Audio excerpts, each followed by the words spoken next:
Eccoci insieme cari telespettatori, ben ritrovati con noi, è un po' di tempo che ci mancava e periodicamente andiamo a ripescare Sergio Taurino, presidente ADOC, Associazione dei Consumatori Veneto, ben arrivato qui con noi, nonché consigliere della Camera di Commercio di Padova, nonché membro della Commissione Prezzi del Comune di Padova.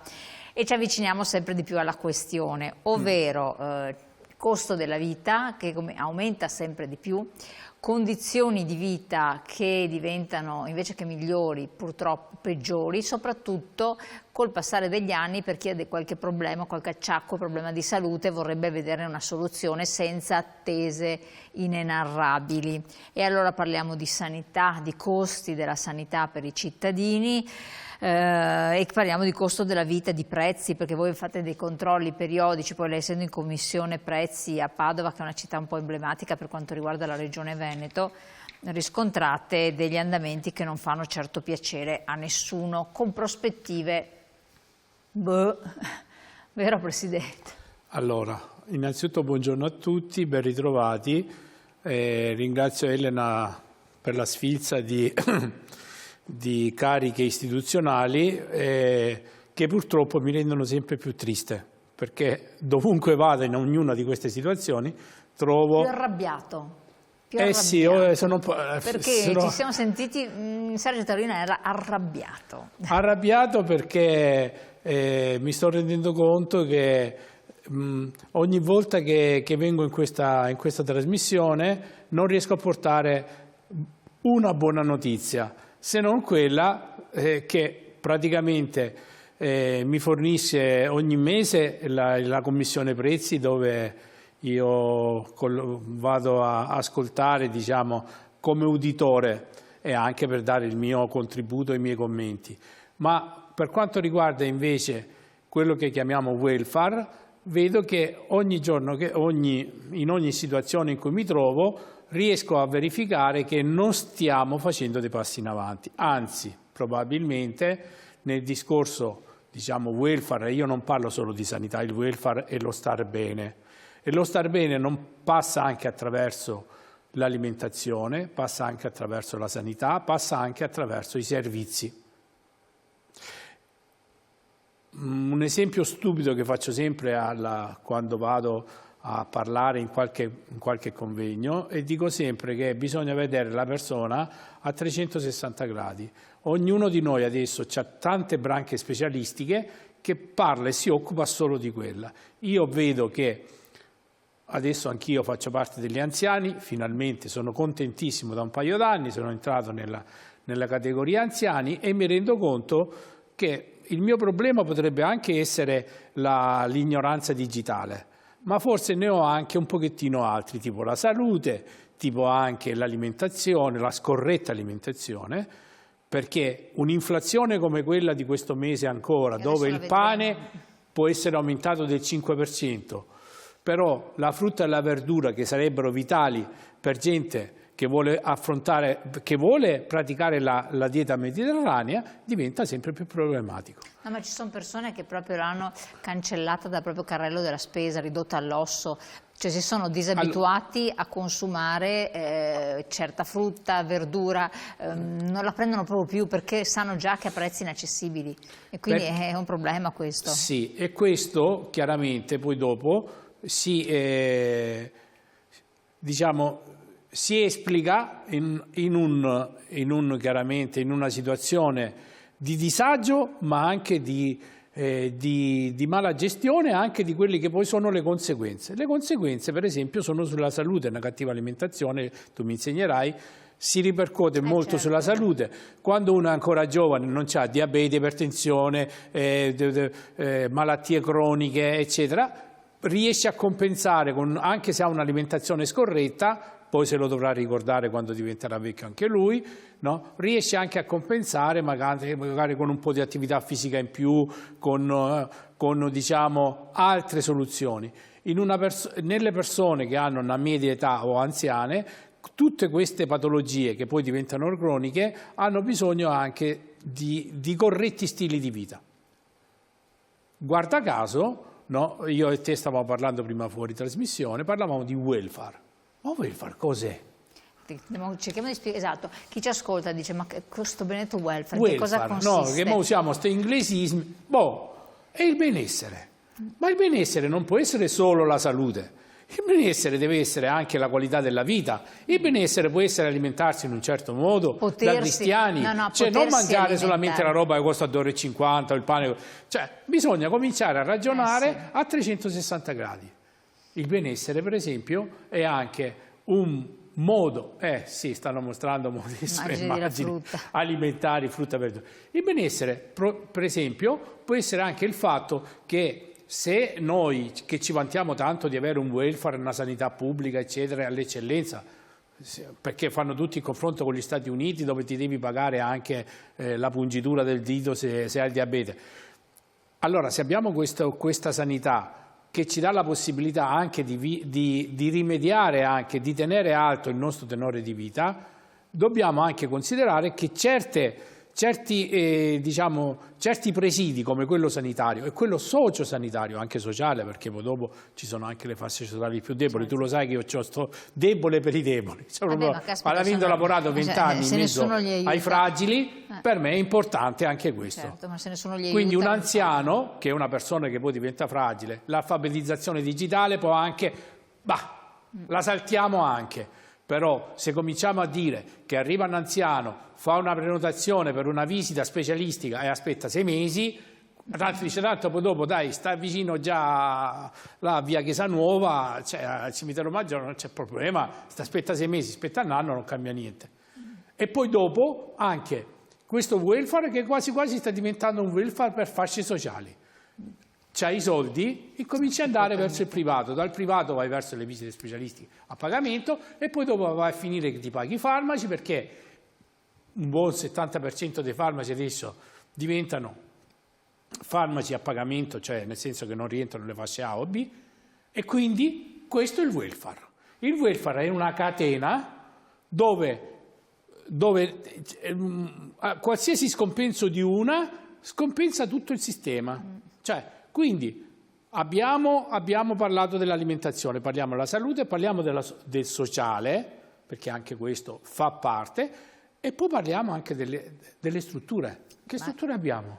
Abbiamo le strutture, gli ospedali, abbiamo i centri, abbiamo anche tutte quante le informazioni possibili sull'alimentazione. Le associazioni dei consumatori lavorano, ma stiamo lavorando come matti per poter garantire anche un sistema dove la tracciabilità di quello che mangiamo, di quello che beviamo, eccetera, sia riconosciuta da tutti. E poi dopo cosa c'è? Poi dopo c'è che se sei povero bisogna che te compri cose di bassa qualità, ovviamente. Non di bassa qualità, ma insomma, cose di cui... Allora, stiamo parlando adesso degli alimenti, la frutta, la verdura, no? C'è la frutta e la verdura, adesso viene prodotta in grandi quantità. Benissimo, la consumiamo, però adesso abbiamo visto che i prezzi, se tu guardi da giugno dell'anno scorso a gennaio quest'anno, no? Gli aumenti sono stati piccoli, ma percentualmente sempre in positivo. Certo. Per cui se io una pesca, una mela la pagavo 10, adesso la pago 12, ma questo discorso vallo a fare ai pensionati. No, ma infatti perché la pensione, la busta paga, a prescindere anche nel privato, è sempre quella. Magari ci sono stati contratti di lavoro che hanno avuto un aggiornamento, buon per loro, però tanti altri sono sempre fermi. Poi nel privato la cosa è drammatica. Infatti qui vediamo il carrello della spesa. Il carrello della spesa. Che ha il pane fresco più 5,2% un aumento. Ecco, poi il pane. La pasta meno 0,2, quindi vuol dire che è stazionaria, però dopo dipende dai tipi di pasta. La carne più 3,5%. Il pesce più 2,7 e là dipende, perché là secondo me si va anche a settimane, a volte anche di più. La frutta dice meno 1,0, ma per me è sempre più cara. La verdura più 1,4, il caffè più 11%. Allora. Tantissimo. Poi abbiamo latte, uova e formaggi più 2,7, olio e grassi 6,8%. Cioè tutti i prodotti hanno mostrato un aumento rilevante. Questi che adesso abbiamo analizzato del paniere dei beni fondamentali dell'alimentazione. Io, Elena, inviterei i nostri telespettatori a guardare quelle a sinistra dove c'è il top 10, la fascia rossa. Nel top 10 della fascia rossa, no, abbiamo quella congiunturale, quella che dice da gennaio 2024 a gennaio 2025. No. Quella che hai letto è quella mensile, quindi un aumento rispetto al mese scorso. No? Ma rispetto all'anno scorso abbiamo queste variazioni di prezzo.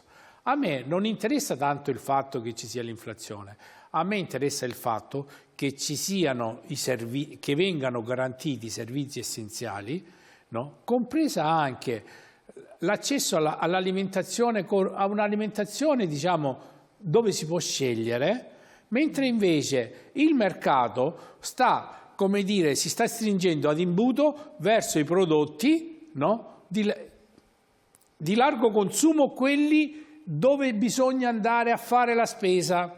Allora i grandi supermercati non esistono più le botteghe di prossimità, non esistono più diciamo come dire, anche quei presidi nelle città, nelle province, nei paesi, ma esistono i grandi centri di acquisto, e tu meglio di me lo sai che quando ci sono grandi centri di acquisto si creano le lobby e si creano anche diciamo, come dire, quelle indicazioni di consumo che ti costringono praticamente il consumatore ad andare a imbucarsi nelle famose 3x2, nelle offerte, il 50%, la roba che sta per scadere, ma va tutto bene se tutto avesse... Il benessere di cui parlate al banco alimentare costa tantissimo, fanno bene i cavolfiori, ma a 3 euro al chilo, sono uno sproposito, però fanno bene. Ma è vero, infatti lo stavo notando anch'io, cioè, ci sono della verdura per esempio che fa veramente bene alla salute, però il portafoglio lo ammazza, perché è impossibile proporre certi... E dopo, quello che a me lascia allucinata è che dopo questi prodotti non sono perenni, vanno a male, te li mettono in offerta a prezzi sempre discutibili e poi li prendono e li buttano via. Ma io dico, perché buttarli via? Perché non proporli già a un prezzo accessibile al consumatore? E chiedo a voi, lei che è nella Commissione Prezzi, perché in qualche modo, anche come Presidente dell'Associazione Consumatori, non cercate di agire su questa lega? Allora, è vero, le liste d'attesa sono incredibili, 6 mesi per una visita endoscopica per mio padre che ha 84 anni, e gli è andato anche bene, 6 mesi. Ecco, questa è la famosa legge di cui stavo parlando io. Hai 84 anni, beh vabbè dai, guarda che ci sono tanti più giovani che hanno bisogno, poveri, disgraziati, eccetera. Papà può aspettare, tanto fino a 84 anni che aspetta 84 e 6 mesi. Allora, primo, il discorso delle liste d'attesa è un discorso che dovrò affrontare e lo dovremo affrontare a livello proprio veramente serio. Oggi ti parlavo che sono appena stato all'ILT Forum Congress del Veneto mondiale. Sulla sanità. Sulla sanità. E là Padova, e siamo orgogliosi come padovani di avere per il secondo anno, vengono da tutto il mondo i più grandi luminari della sanità e stanno spiegando tutte quante le nuove terapie, i monoclonali, tutto questo va benissimo. È stata un'inaugurazione bellissima, c'erano tutti e io ho sentito la frase, no, di un intervenuto che ha detto: per un Veneto dove si vive di più e si vive meglio. E avevo in fianco a me anche i miei colleghi della Camera di Commercio e tutti mi hanno guardato, mi hanno guardato tutti in faccia a me. E io ho detto, forse io mi accontenterei della seconda parte, vivere meglio, perché vivere di più non mi interessa, perché non so se c'è un orologio biologico dentro di me o c'è un destino o qualcosa, ma vivere meglio mi farebbe più comodo di vivere di più, se dovessi scegliere fra le due cose. Ma lo dico a 64 anni, a 30 anni avrei detto vivere di più. La cosa è che quello di cui parlavamo noi, il welfare, è proprio quella frase là, vivere meglio. Vivere meglio non significa vivere meglio di 10 anni fa, perché può darsi che 10 anni fa si viveva anche meglio, chi lo sa. Magari con tutti quanti, senza le terapie monoclonali, senza l'elettro, sta venendo fuori una specie di macchinario che costa 200 No, cos'è costa 20 milioni di euro, 30 milioni, dove ti fanno una radiografia in un secondo, e ti vede tutti i nei. Per carità di Dio, benissimo, non fai più melanoma. Ma chi è che accederà a un macchinario che siamo 5 milioni? Cioè, quando toccherà a me, penso che mi sarà venuto il neo come, non so, come qualcuno che conosciamo in televisione, me ne viene fuori 70. Allora, quello che voglio far capire è che vivere meglio deve partire sempre da noi, e io, Elena, lo dico sempre, noi siamo protagonisti del nostro destino, bene o male sì, perché se cominciamo a non lamentarci, a dire ma c'è quella 6 mesi per l'endoscopia, c'è il discorso del cavolo che costa 3 euro. Io sono andato al mercato sabato, faccio la spesa, ve lo dico cari telespettatori, ogni sabato mi faccio il giro in piazza della frutta, delle erbe, no, della frutta è troppo cara, quella della piazza delle erbe, no? E vedo addirittura che non si riesce più a contenere l'innalzamento dei prezzi. Pian pianino anche loro stanno uscendo fuori, e vedo che spendo più di verdura e di frutta ecco, che non di pasta e pane, che non di cose che magari ne devo mangiare meno, eccetera.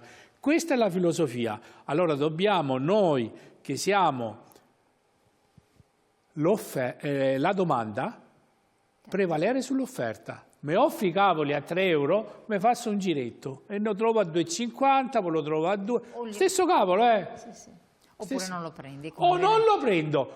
Ma attenzione, guardate che la grande distribuzione, no, cioè lavora sempre sui volumi. Se vede che io questo prodotto non va, non lo ordino più neanche al produttore, non va e basta. Ma se devo lanciare un altro prodotto che a me mi rende più soldi, altro che cavolo mi fanno mangiare, il cavolo che mi fanno mangiare. Ecco, questa è una cosa importante che dobbiamo anche capire. Quindi noi siamo la domanda, loro sono l'offerta. Quindi noi con le nostre buone abitudini dobbiamo cercare di farglielo capire a sta gente, perché ormai stiamo arrivando a un punto di non ritorno su questo ragionamento. Interrompiamo un secondo. Sì. Riflettiamo su questo che ha detto appunto il Presidente, torniamo tra poco dopo la pubblicità.